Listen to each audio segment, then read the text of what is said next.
Everybody, welcome back to Northernlion Plays Hand of Fate 2, where we've been getting our butt kicked, to be honest with you. We went like 1 for 3 in the last 3 episodes. The devil one, to this day, I suggest that the game screwed me there by giving me that final dialogue option. So I guess we're going to redo the devil with a game-constructed deck.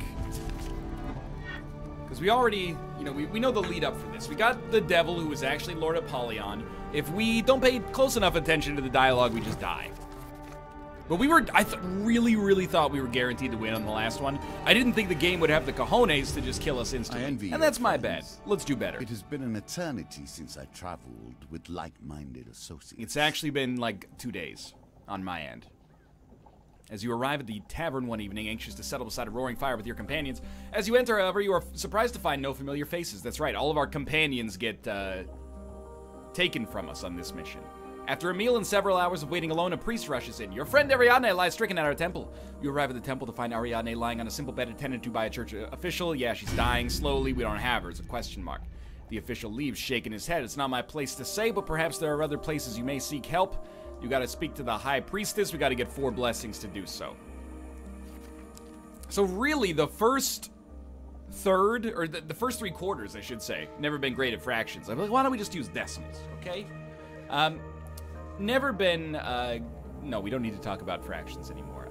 Although I would love to talk your ear off about irregular math. Okay, the point is, it's easy. As long as we can win the chance card gambits, we got nothing to worry about.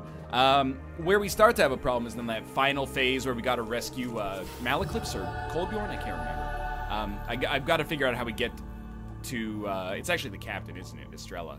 Got to figure out how to get to her. Raiders have destroyed our village. He gives us fame. You will find fame and Reaper's arrow. Follow you.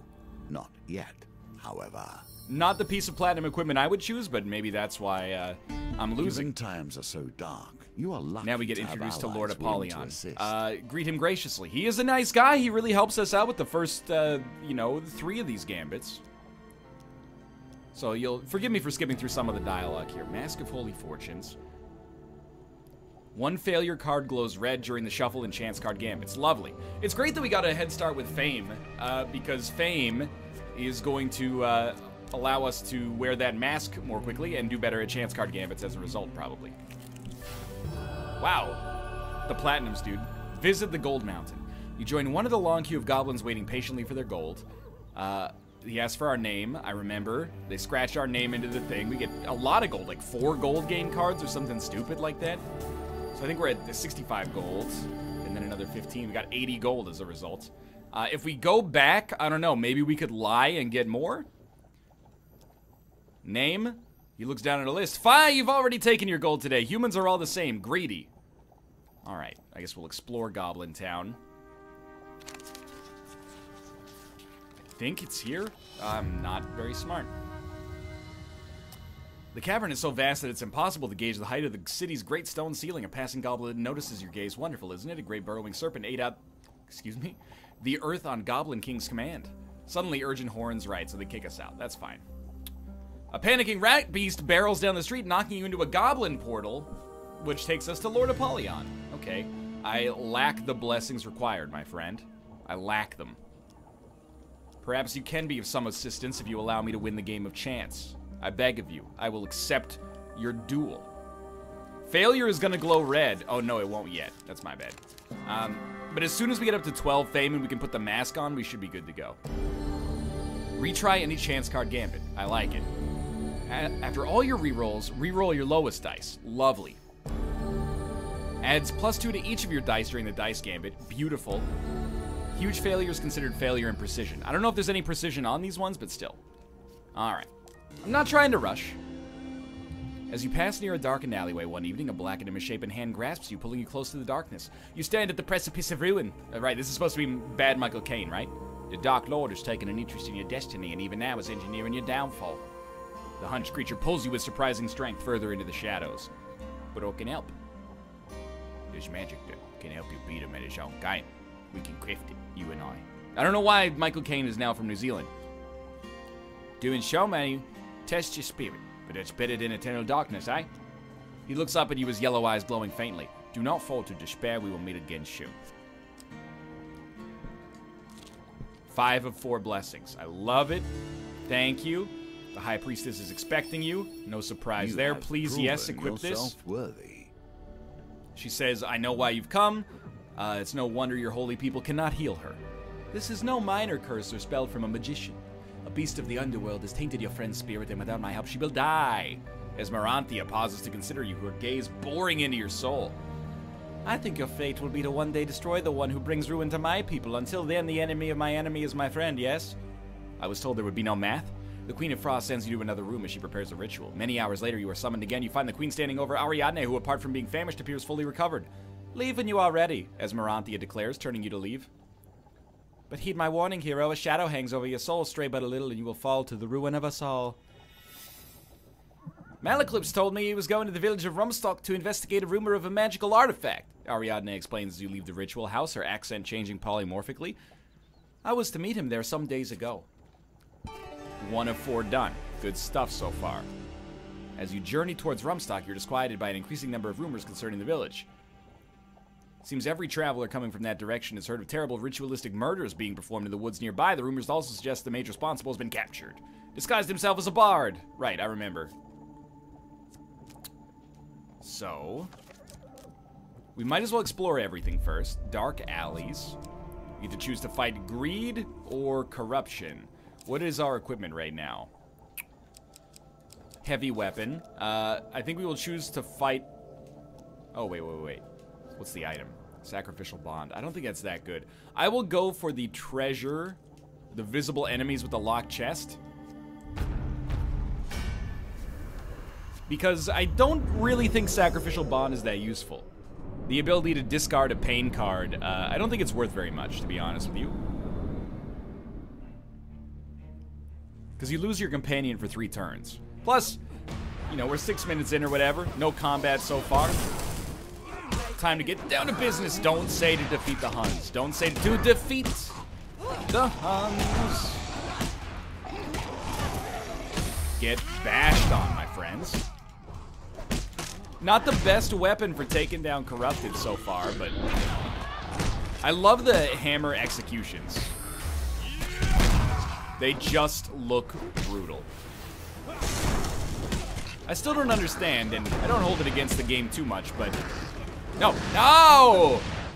Why on earth are thieves colluding with zombies? It just doesn't make sense to me.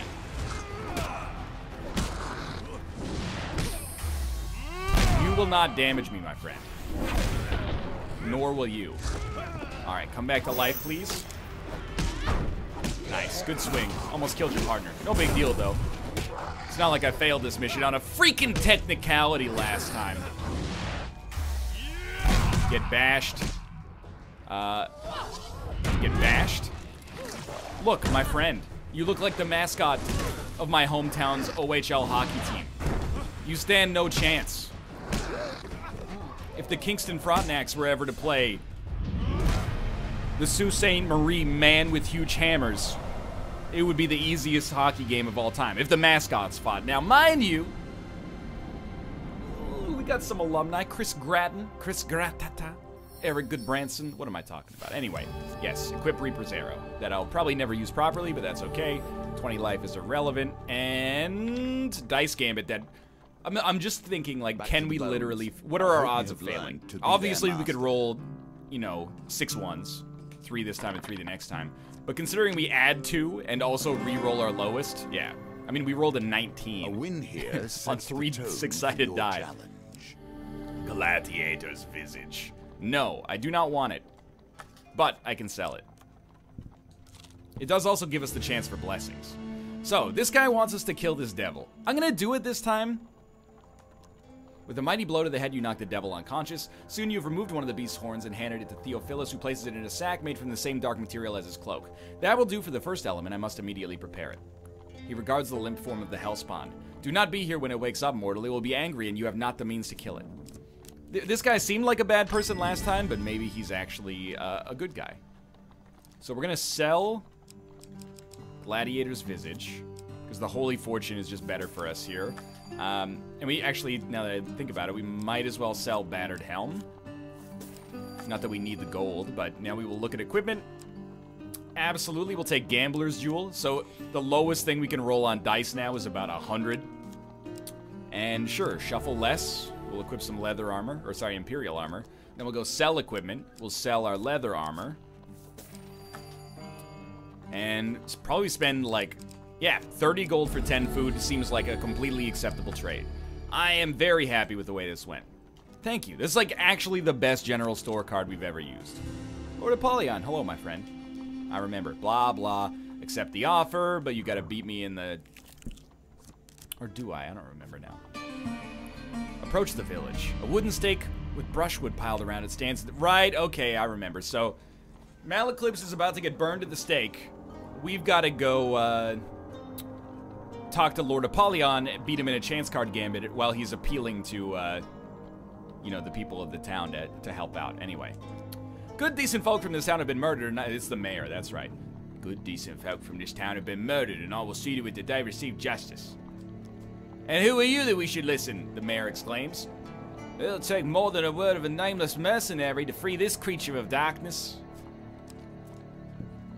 You know what? I've decided the mayor should be from Boston now. Let's cast a wide net of offending people. You return to the fine mansion of Lord Apollyon and are granted an immediate audience. I cannot convince the village of Rumstock to free him. That was dreadful. Peasants in the provinces can be savage folk, Apollyon declares, but I'll have a solution, if you will play but the cards once more. If you win, then I will use my considerable influence to spread the word of your great deeds in service to the people. Bards will sing your praises across the empire. The rebel loved nothing more than a hero, a real defender of the people. If it helps, I'll even have my personal herald accompany you. Oh, I'd rather have your assistant, but herald will do. I didn't realize we were on a first-name basis. Your needs are more particular in this case, so I must insist that you up your ante. If I win, you must stay and entertain my guests with tales of your adventures. Freaking gladly, dude. Accept. By the way, you cannot defeat me, because, no, we don't even need Ariadne in this one.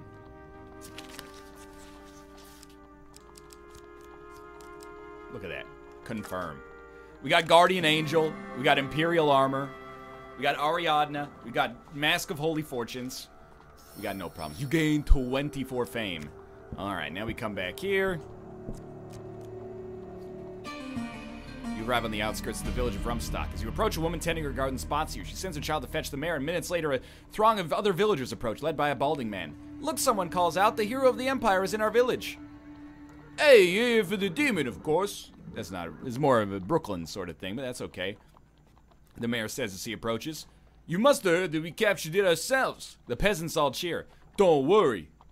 The mayor continues. We intend to burn it during the full moon. You ask the mayor to take you to Malaclips, so you find it sitting in a small cell bound in silver chains set with glowing runes. With some effort, you manage to convince the mayor to release him into your custody for proper disposal. I'm sure you know best when it comes to creatures of the underworld. Hey, but we have the fire plan and everybody's coming.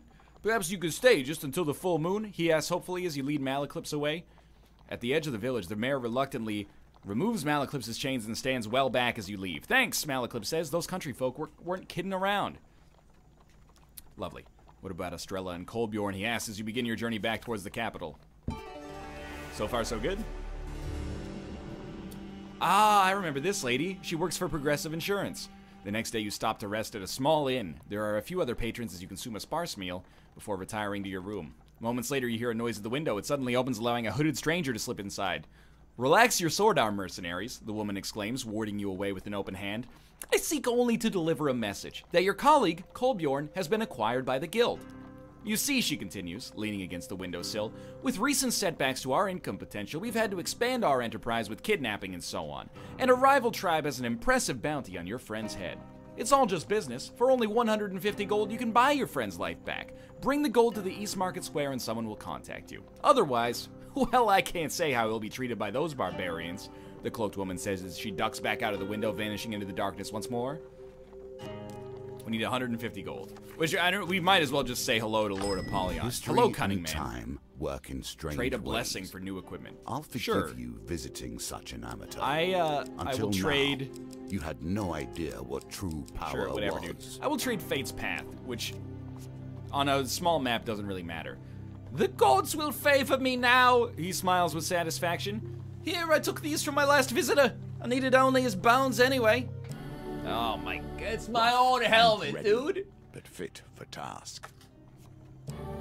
Alright, sacrificial bond at least is new for us, but... Ah, yes. Theophilus' dark form slowly rises from the water and limps towards you. Not weird at all. He appears to be completely dry when he stops. Mortals often contemplate their own doomed existence in the light of the setting sun, but yours is more doomed than most. We should make some progress on your spell. What is required next? The next step is normally as difficult to achieve as obtaining a devil horn, but luck is with us again. The agent of your downfall has provided us with exactly what we need. He gestures, and your skin begins to glow. To possess so many blessings is rare for a mortal. I shall add their power to the mix. Theophilus opens a small vial toward you, and with a sickening tug, you feel some part of you torn away. Oh, we lose a blessing. Probably Steady Heart. The Precision Gambit one. Oh. Divine Intervention. Lose the reroll on the lowest dice. Oh, don't take them all, please. We get to keep the ability to reroll or to redo a chance gambit. I think that's positive. This will do nicely, Theophilus says with satisfaction as he seals the urn. Never lose hope, mortal, he calls as he returns to the river. The Dark One may still lose his prize yet. Sure, that's not weird. Hey, buddy, what'd you do with my battered helm? We're gonna leave. We don't need to speak at the general store anymore. So it's Lord Apollyon. Hello, my friend. Yeah, your friend's in peril. I don't have the ransom gold. Is there any chance you might give us a gambit here? Let's begin. Yes, this time I will duplicate the success card.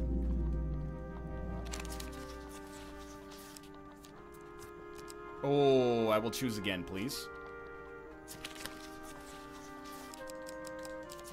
Let's go. Synergies. Ha, you win again. I think perhaps you were working a con on me. With a gesture from Apollyon, a small humanoid creature brings over a chest of gold. Thank you, sir. I hope that with that gold, you get your friend back in one piece. Do visit again sometime and let me know how it went. All right. So obviously, we're just going to give him the gold, and everything's going to be fine. It's the next phase where things become scary. You find yourself in the eastern district of the capital, approaching the markets. The Thieves Guild would undoubtedly find you there and demand the ransom gold. Approach the markets. You enter into a wide courtyard filled with stalls and milling citizens. Within moments, you are roughly drawn into a shady corner, protected from prying eyes by a variety of hanging carpets. Hello again, the cloaked woman begins brightly, her two beefy companions silently taking position on either side of you. How did we go? Are we saving any lives today? You hand over a sack of coins, which is promptly seized by one of the large men. Hope that wasn't too much trouble to get your hands on, the woman comments as the coins are counted. Eventually, the man nods to the woman and the two men leave, taking the gold. No hard feelings, eh? It's just business. The woman smiles, drawing up her cloak. Suddenly, she dashes away, vanishing behind a pile of rolled-up carpets. But we get Kolbjorn. Kolbjorn relates his tale of capture and confinement by the guild. Estrella wasn't with me when I was taken. I don't know what fate has befallen her. This is where it gets tricky, potentially. A herald enters the marketplace and announces that Captain Estrella Fiore, traitor to the Empire, has been captured. She's been sentenced to death by the Emperor himself, the herald continues. Let her fate be an example to all who would consider defying his will. It won't work, interrupts a commoner. The more executions he hands out, the more free the people will rebel. The more the free people will rebel, I mean. My apologies.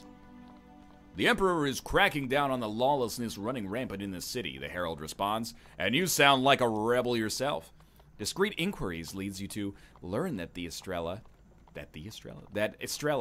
is under my umbrella, Ella, A. She's also being held in the remote Empire stronghold, but nobody claims knowledge of where it is. There it is, right over there. Okay. We need to find a way across, and Lord Apollyon is not the right solution this time.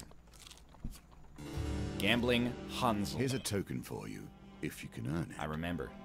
You cheating son of a harpy, one of them yells. Gentlemen, please, I cannot help it if Lady Luck is taken to me this fine evening.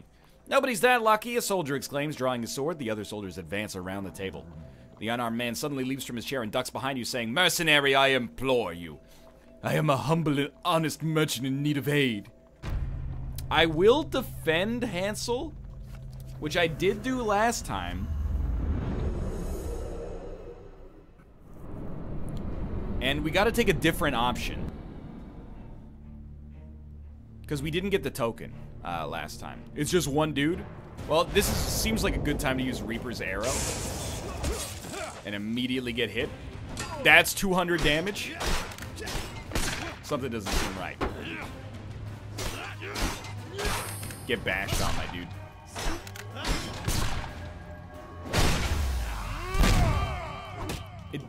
It doesn't seem like Reaper's Arrow actually ignores armor, judging by the fact that one hit takes off like 10 times more HP. But, you know, maybe I don't know what I'm talking about.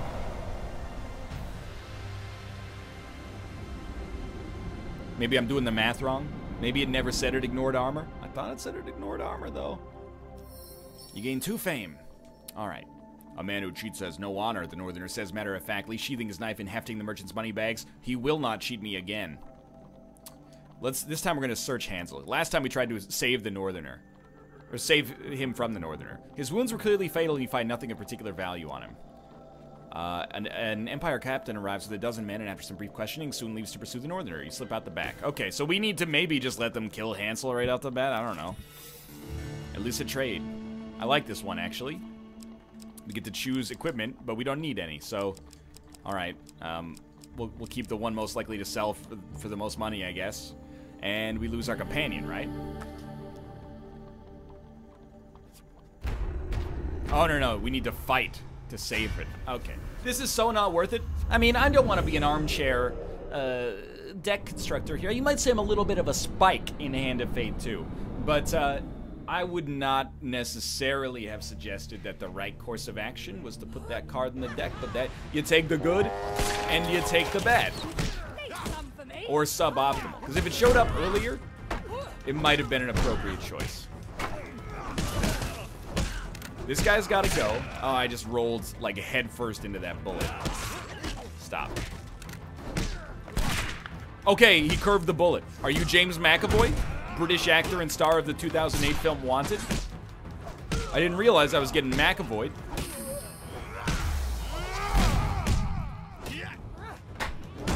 Usually, you know, my competitors have the wherewithal to warn a dude before he gets McAvoyed. Say you're not McAvoying me, are you? This time, I've been McAvoyed. Without foreknowledge of the McAvoying taking place. You might say, who's James McAvoy? You ever see the 2008 film Wanted? Probably not, I guess, huh? You ever see the 2011 film X-Men First Class? He plays Professor Xavier. Have you ever seen the 2014 film X-Men Days of Future Past? He plays Professor Xavier. You'll never guess who he played in the 2016 film X-Men Apocalypse, but it rhymes with Brofessor Tech Savior.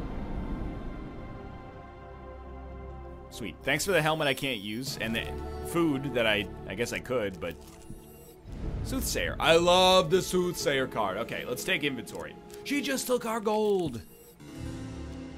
Come across a man wrapped in a torn gray cloak sitting on a rock. Greetings, mortal. Theophilus utters as you stop. This creepo again.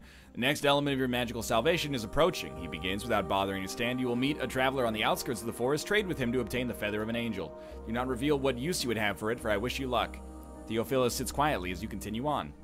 Not long later, you meet a dwarf bristling with bags, sacks, and other knickknacks. Let's trade, he suggests. I'm sure we can come to a mutually beneficial transaction.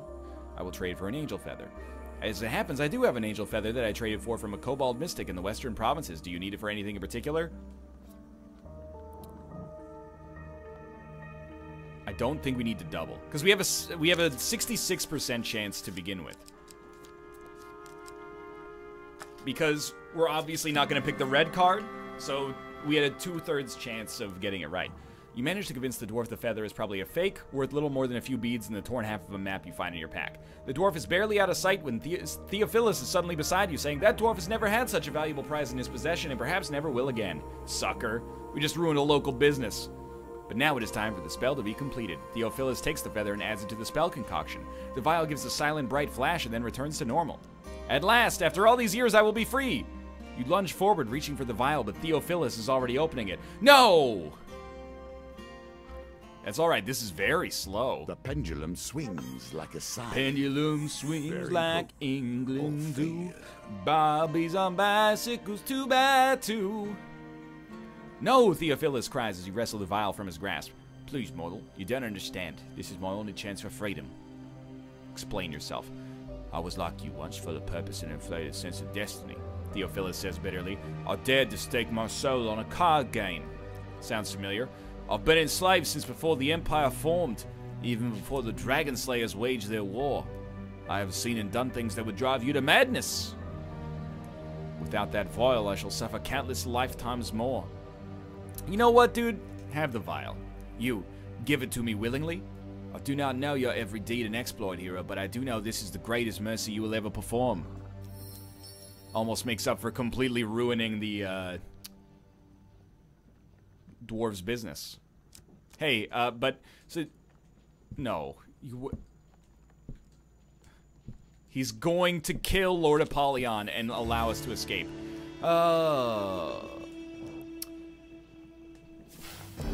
Thanks for 50 life. I appreciate it, Lord Apollyon. Change the topic of conversation. Of course, shall we discuss your past exploits once more? Tell me more about that ogre you killed. You talk at length of your adventures, and before you realize, several hours have passed. I must attend to some pressing business now, but please visit any time and let me know if you ever need assistance. You're asking me to willingly die. Ask for help? I know. I don't want... I decline.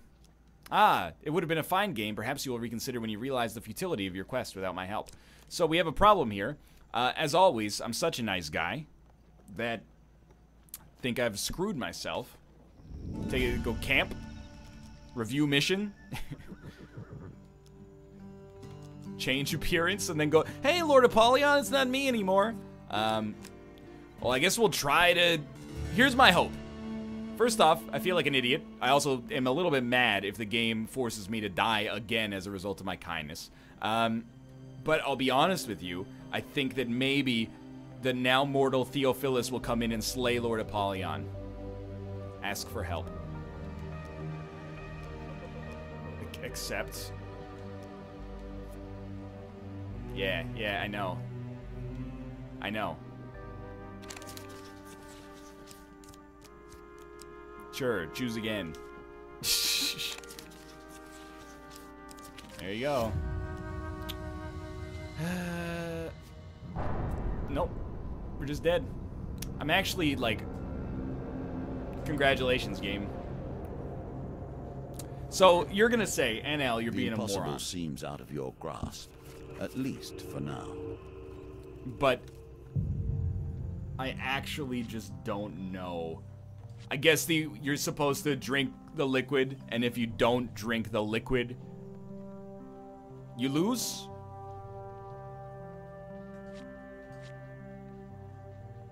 I don't know, man. For now, thanks for watching. I hope you enjoyed the episode. If you did, click the like button. Helps out a great deal. Of course, subscribe if you want to see more in the future.